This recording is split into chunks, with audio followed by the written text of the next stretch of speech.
I think that whenever we manage to really break down the walls and forge a world beyond the bars, that world will certainly benefit from the fervor for social justice that many former prisoners will bring into that world.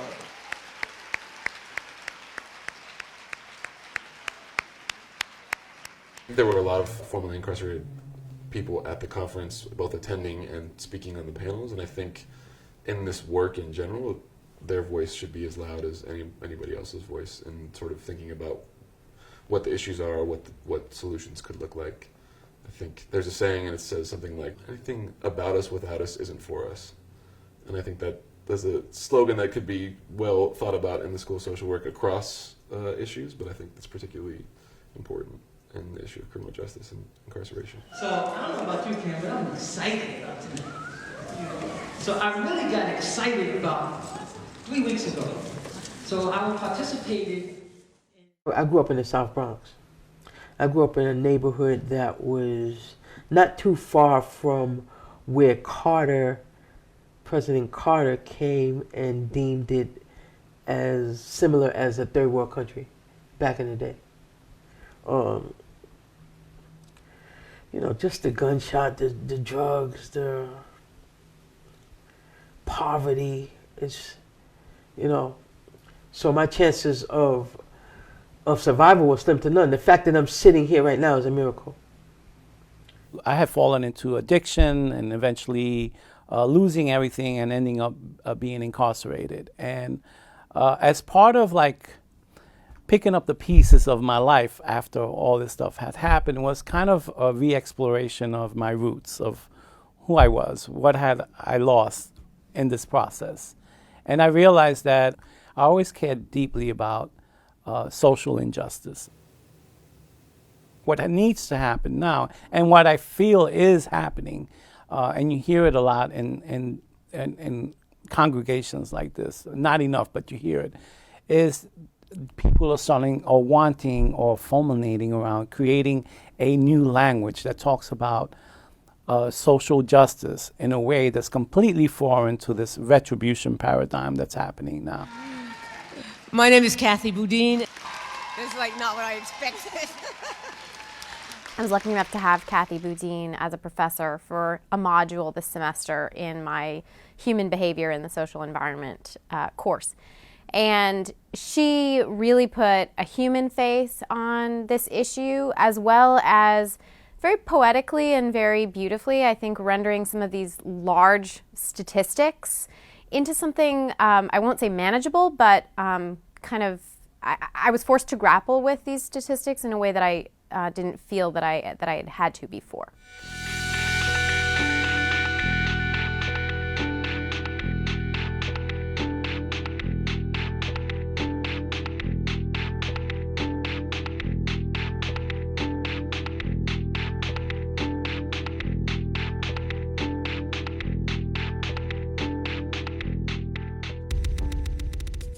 Given that Columbia has enormous resources in its students, in its faculty, in its capacity to impact on policy, and we felt that asking the School of Social Work to be a site for a criminal justice initiative made a lot of sense, just in terms of the role of social workers in the world who are actually spread out into every institution and work in concrete ways to help people or to create roles for people to be able to help themselves, as well as work on policy and research. Our initial concept was that we would start at the School of Social Work, and after developing a model here, we would begin to reach out to the rest of the university. The community has something to give, and we wanted to showcase what they have to give. And it was through workshops that we have at a conference, or whether it's through panel discussions. We were also tired of talking about the issues that youth have and no youth are in the building. So we decided to put youth on a panel and let them write their own life narrative, which was really powerful. So we definitely believe in having a mixture of faculty, students, community, youth, everything, one big gumbo. So we're going to broaden a little bit the way we do this. I would like to ask for everybody here who has been affected in any way by incarceration to stand up. Now, I would like to add for everybody else to stand up, for all of you to stand up who at this point will make a commitment to say, I am going to change. I am going to change the system of mass incarceration in different ways so that human dignity is at the heart of it, so that resources go into the communities that need those resources, and so that people get a second chance.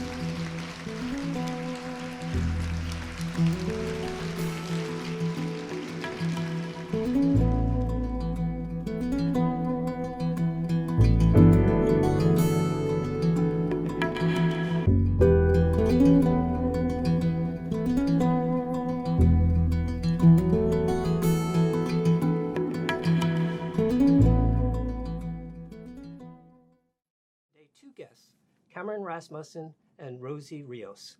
Just a program note, we originally planned to have Cheryl Wilkins here today, but due to some last-minute obligations, she was unable to come, but we're happy to have Rosie. Thank you. Thanks for coming. Mr. Rasmussen received his master's degree in social work from Columbia and is the program director at the Center for Justice at the university, where his work is focused on ending the punishment paradigm and advancing approaches to justice rooted in prevention, healing, and accountability.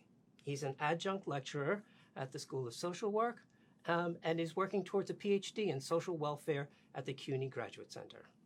Ms. Rios is from Baldwin Park, California, and a proud daughter of Mexican and Salvadoran immigrants. She is a UCLA alum and is in the master's program at CSSW. Rosie works with the Center for Justice at Columbia University and with Release Aging People in Prison, a campaign that works to end mass incarceration and promote racial justice through the release from prison of aging people and those serving long and life sentences. A majority of her work has been centered on crimmigration, the intersection between criminal law and immigration, and providing resources to people and communities affected by both systems. Mr. Rasmussen and Ms. Rios, welcome to Social Impact Live. Thank you. It's great to have you here. I know we're going to be talking about the upcoming Beyond the Bars conference in particular. But before doing so, I just wanted to maybe hear a little bit about your personal journey, both to social work and also working in this particular field. Who'd like to start? Yeah, okay. So I actually started at Beyond the Bars LA. I was a co-founder. My mentor, Breon Bain, who actually did work here at the Center for Justice at Columbia, came to LA and decided to also help pilot the Beyond the Bars LA. And so I helped establish the fellowship and coordinated that for the 2 years that it's been going on. And when I got accepted to Columbia, I decided that that was something very important to me and that this work is something that I wanted to continue doing. So I jumped on it right away and I was like, Kathy, Cheryl, Cameron, how can I get involved? And so I'm doing this work now here also, and I am helping coordinate and facilitate the fellowship portion of the Beyond the Bars conference. Okay, great, thank you. And Cameron, you're also an alum, right? I am. Yep. My journey to social work is sort of long, but I think maybe I'd briefly say my mom is a couples therapist. My dad owned a pet store for 25 years Oh, wow. and was shut down, well, closed in part because of sort of big boxes and corporate pet stores. So that's a big reason that I landed in social work school, is both those stories.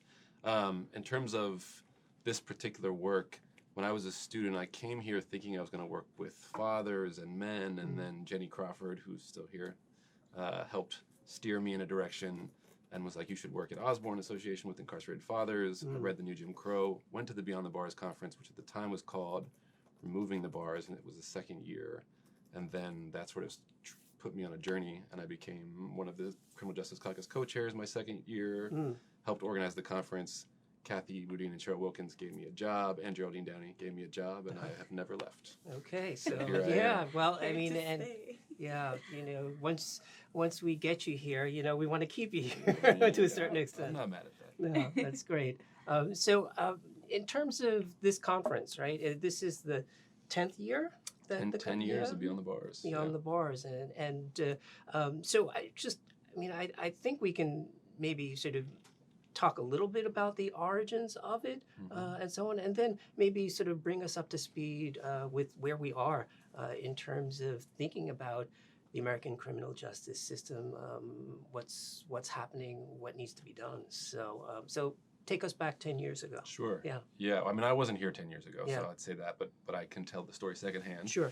A woman named Wakumi Douglas, who was an alum, was a student at the time of 2010, I guess, and she said that she wanted to put together a conference. And I think she came to the administration. There was a little bit of pushback, and they're like, I don't know if a student can do a conference. I don't know exactly at what point she teamed up with Kathy and Cheryl, but the three of them ended up working together on what became the first conference, which was called Removing the Bars. That first year was like a skills-based conference for social workers working around issues of criminal justice. And I mean, the new Jim Crow had just come out that year. I don't know if it came out before the conference or after, but the consciousness about these issues wasn't what it is today. Yeah. And people were working with people impacted by the criminal legal system, but weren't really sort of aware of the larger forces at play and what that meant in terms of working with people. So that was what that conference was about. The second year, Angela Davis was the keynote. It was at Lerner. It became this big thing. And then I came on the third year, and it's just sort of grown and grown over the years. I think the other thing I would say is that the first maybe 5 or 6 years, it was really like there was a bit of something for everybody. So if you were interested in reentry, there was something there. If you were interested in conditions in prisons, there was something there. If you were interested in solitary confinement or families or people undocumented, we just had a little bit of everything. And then as time went on and there was more work around these issues, the movement was growing, we thought, how could this conference play a sort of more specific role in contributing towards a specific change? And so 4 years ago, we had something around violence, punishment, and incarceration. Then we had a conference specifically about closing jails and prisons. Last year was about women's, sort of ending women's incarceration. And then this year, we're looking specifically at strategies and making connections around the way that carceral logics play out in society, from surveillance to detention to criminalization to incarceration, and when people come home. So just to say, it's evolved over the years to be a little more targeted and to be more of play, more specific roles in making change. Okay. So. Yeah. And in Los Angeles, is the conference sort of similar to what's being organized here in terms of here at Columbia, bringing in all kinds of different stakeholders? I think that's what's so amazing about this, that it brings in so many different voices to this conversation. Yeah, in LA, what we're focusing on is also making sure that people who are directly impacted are taking a role in the conversation and are also not only being put into these spaces, but also being heard. And so making sure that we create spaces where people are able to share their experiences, not only for creating change, but also there's a big level of healing in that, and being able to share your experience as someone who's been formerly incarcerated or someone who has been impacted, someone who has family members or close friends or relatives who have been incarcerated as well. Yeah. Before I move on to my next question, I just want to remind people that we do have a Q&A period at the end of the program. The last 10 minutes are devoted to answering questions from the viewing audience. So if you've got a question, please write it down, submit it via the chat box, and we'll ask our guests here to answer later on. So just a reminder. So how do we? I'm trying to figure out, how we got to this point now where, you have so many, but fairly high-profile people in entertainment, in politics now, sort of really talking about issues around criminal justice, mass incarceration, and so on, and actually making changes. I mean, do you think your conference in a way helped to spark this conversation, and in what ways has it sort of guided the conversation over the years? Mm-hmm. Shall I chime in first? Yeah, first? go for it. I mean, I think one, I'm 7-8 years old in this work, so I'm still feel relatively young and fresh, but have some experience. And I think, I don't know, whenever sort of change happens, there's different narratives about why and how change happens, and different people either take ownership or are given ownership over why something happened. And to me, and part of what the conference is about, is that like our analysis of power is that it's organizing and grassroots power building that's going to shift, and that those are the reasons, like all of that work has led to these larger possibilities. And then there's questions about the larger possibilities, because while there's a whole lot more awareness and a whole lot more people doing the work and a much wider political spectrum, some states and cities have gone down and the federal population, I think, is down, but the overall number of people in jails and prisons is not changed by much at all. I think it's still actually about the same. The ways in which criminalization and incarceration are happening are looking different. Like there's a question, and I don't want to say we're at a reckoning point, but like people are contending with how much change has actually happened, and that doesn't mean to diminish the like immense gains that have actually happened. And I think the conference has definitely played a role, and I struggle going along the lines of like ownership and taking credit. Like we're one of many, many different groups trying to support conversations, connections, relationships, possibilities for like different ideas. And so I think we've played a role. And I think our conference feels like a useful contribution, and people are pushed. I think the last thing I would say about the conference, and I'll turn it over to Rosie, is like one of the things we're trying to do is to create a little bit more spaciousness around sort of challenging conversations around where the larger movement is at. I mean, last year, in fact, we had a conversation that was largely around the First Step Act, because the First Step Act split a lot of different groups on, some people supported them, the act, some people didn't, and it wasn't just along like political lines that you would expect. There were people who were considered more left who were supportive of the bill. So it's trying to have critical conversations. I sort of Democracy Now! If you don't watch Democracy Now!, shout out to Amy Goodman and Juan Gonzalez and Democracy Now! But I feel like our conference is a little bit of trying. I like to think that some of our conversations are about these debates among the left that are meant to be generative and rich and not necessarily just disparaging. So. Yeah, I just think the conference also is part of a larger movement, definitely plays a big role in that. And we just live in a time where people are starting to really wake up and say, this is wrong and something needs to change. And I see this in communities as an organizer, but also as a student and in schools. People want to learn more about it, and they want to know how to bring change. I'm sure the conference reflects what's going on in a larger sense in various movements and so on. And I'm just curious: have there been particular themes that have sort of gotten traction? Not as a result of being addressed in the conference, but sort of reflecting what's going on with larger trends. What are some themes that have come up in the conference in the past that have sort of been a part of the larger conversation? Yeah, I mean, one thing that we've, at least for the last 3 or 4 years, which is connected to Rosie's work at RAP, actually, has been about looking at violence as an issue that we need to contend with if we actually want to deal with the issue of mass incarceration and mass criminalization. And so part of it's about understanding violence differently, and then understanding how we respond to violence differently, and that in fact prisons and punishment are not a particularly effective way of dealing with violence if we're actually trying to reduce violence and if we're trying to provide safety for people. And so that's a conversation we've pushed, one at an entire conference, the theme was that, and then over the years since then we've always had sessions that are focused on issues of violence. So that's a big thing. I think prison abolition, I mean, Angela Davis has been a sort of speaker at, I think we counted 6 of the last 9 conferences, and she's one of the foremost abolitionists. So I think having conversations around abolition that are more invitational and spacious than sort of, this is the line that you have to be behind. I think those are 2 things that come to mind. I don't know if there's anything that comes to your mind. For sure, the problem of aging people in prison, so elders who are incarcerated, and death by incarceration, essentially. And then also something that my work, I'm a little biased, but also immigration and mass deportations and mass detentions of people who are fleeing their countries or their homes. So those are two big issues that also come up in LA as well. Yeah. And that makes me think too. I mean, last year, in the last couple of years, we've started to try and bring in work around Palestine, because so much of what's happening in Palestine is related to issues of criminalization and incarceration.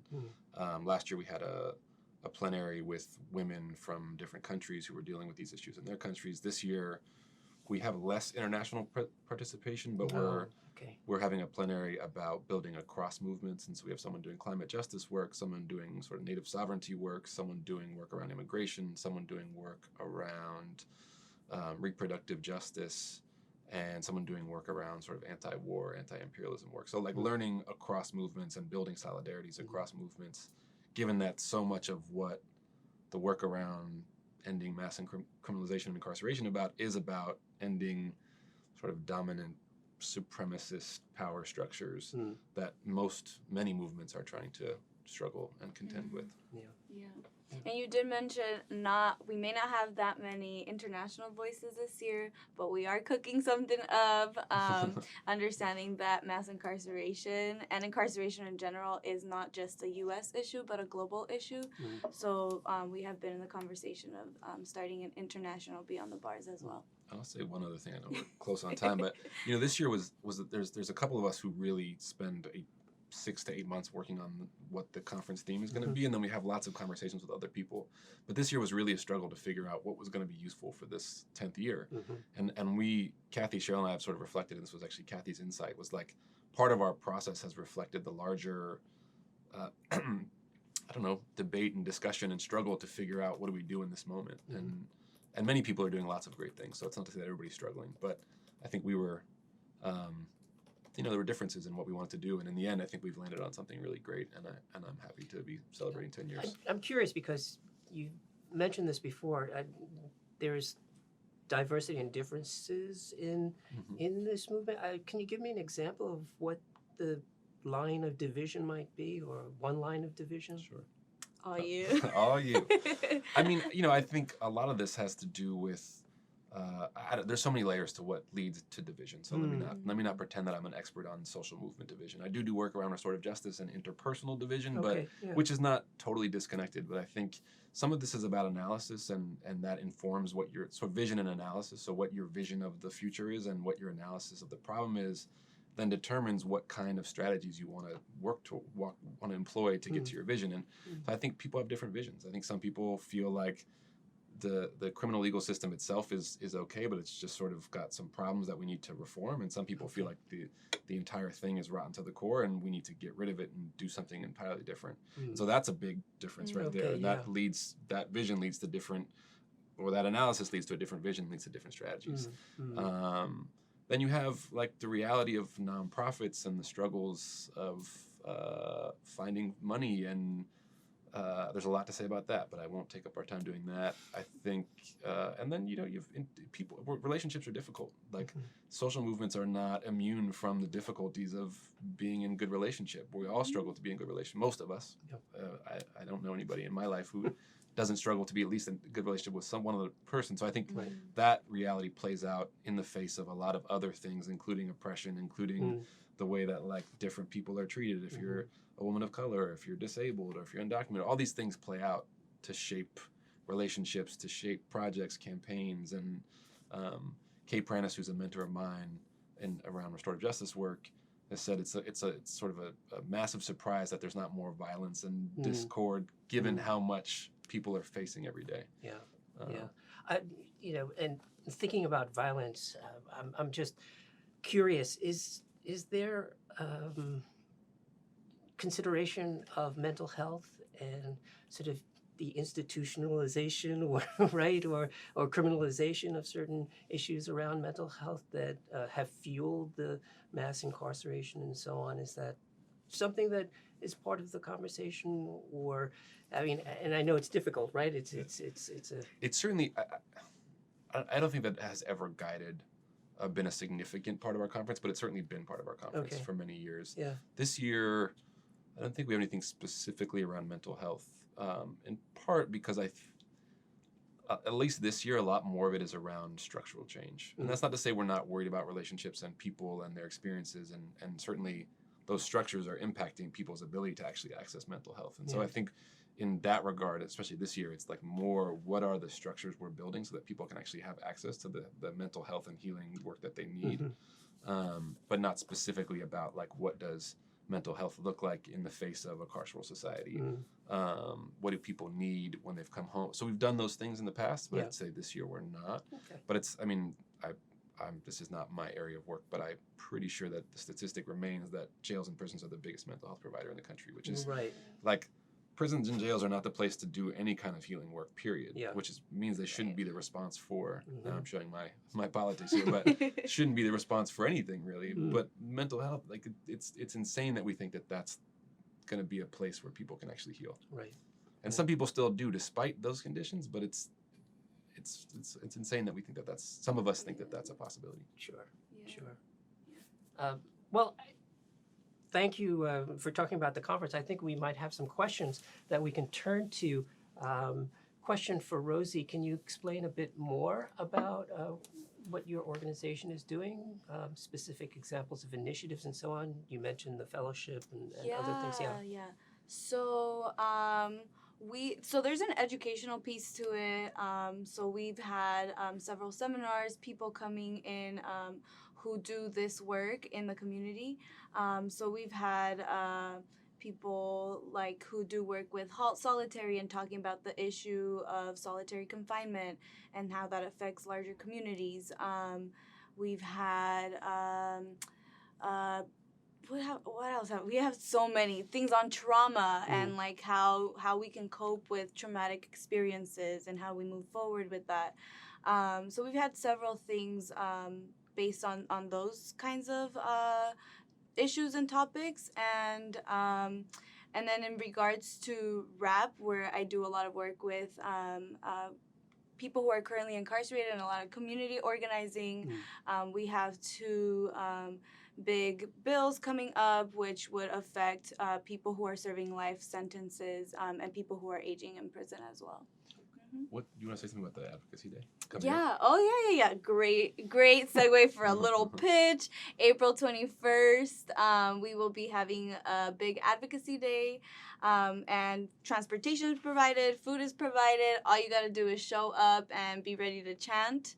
And we will be going up to Albany to really push our legislators to help support this and create change within our communities. Okay, great. I don't know if we've got that information on the website or not, but we can get that information to people.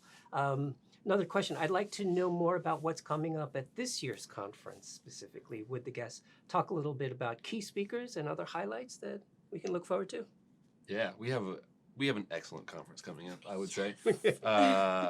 Thursday night is at the Mist, and is a night celebrating the energy and power of collective leadership, particularly of women. We have some performers called the Graduates who are coming from New Orleans, and a lot more happening that night. Friday night we have a conversation about movement history with Angela Davis, Sophia Elijah, a man named Edwin Cortez, and somebody's name I'm forgetting. I'm very sorry to be forgetting your name. We're also having a conversation about how people have come to abolition with Erica Miners, Derica Purnell, Claudia Munoz from Grassroots Leadership, and I think one more person who we're waiting to hear back from.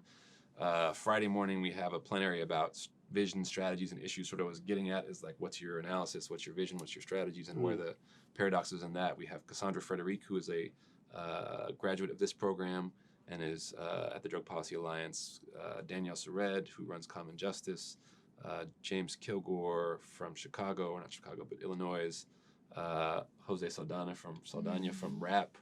That's going to be great. And then we have a really interesting plenary on electoral politics and social movements with Barbara Ransby moderating. She's an incredible woman. Let's see here. Jaime Estades, who's a faculty member here.